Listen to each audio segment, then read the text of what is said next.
టిడ్కో ఇళ్ళు ఇది మరొకసారి చర్చకు వచ్చినాయి. ఎందుకంటే ఒకసారి ఆల్రెడీ గతంలో టిడ్కోకి స్థలాల సేకరణ, కన్స్ట్రక్షన్ బాధ్యతలు, ఆ పైన కన్స్ట్రక్షన్ స్టార్ట్ చేయడం, ఇందులో లబ్ధిదారుల ఎంపిక, ఆ ఎంపికైనటువంటి లబ్ధిదారులకి ఒకటి వాళ్ళు కొంత డిపాజిట్ చేయాలి, డౌన్ పేమెంట్ చేయాలి. రెండవది వాళ్ళ పేరుతో లోన్లు తీసుకున్నారు 2 లక్షల నుంచి 3 లక్షల రూపాయల దాకా. అవి ప్రభుత్వానికి వచ్చేసినాయి. ఆ కిస్తీలు వాళ్ళు కట్టాల్సిన పరిస్థితి, కన్స్ట్రక్షన్ అక్కడ పూర్తి కాలేదు.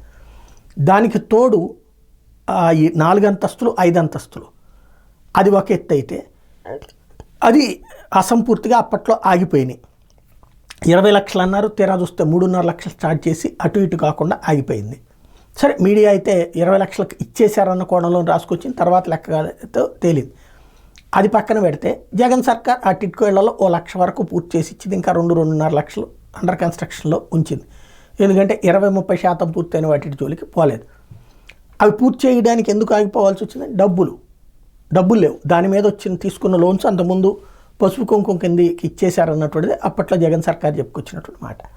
ఇప్పుడు మళ్ళీ చంద్రబాబు గారు అధికారంలోకి రావడంతో టిడ్కోకి లోన్లు ఇవ్వడానికి, అంతకుముందు లోన్లు జగన్ సర్కార్ అడిగితే ఇస్తారు, కానీ తీసుకుని ఆ ఇల్లు పూర్తి చేస్తే చంద్రబాబుకి పేరు వస్తుంది కానీ తనకేం పేరు రాదు కదా అని ఆయన పక్కన పెట్టేశారు. తక్కువ ఇది 80% పూర్తయిన వాటి 70% పూర్తయిన వాటిని మాత్రం పూర్తి చేయించారు. అది కూడా తన రంగులేది వేయించుకున్నారు. ఇప్పుడు వచ్చేటప్పటికి కీలకమైనటువంటి అడుగులు పడుతున్నాయి. అందులో వచ్చేటప్పటికి 5,070 కోట్ల రూపాయలు లోన్ తీసుకుని, హడ్కో రుణాలు తీసుకుని అప్పిచ్చేందుకు హడ్కో కూడా ముందుకు వచ్చింది. అవి పూర్తి చేస్తారు. అయితే జనాలు ఎంత భారం భరించాల్సి ఉంటుంది, అందులో లబ్ధిదారు ప్రభుత్వం ఎంత భరిస్తుంది అనేది చూడాలి.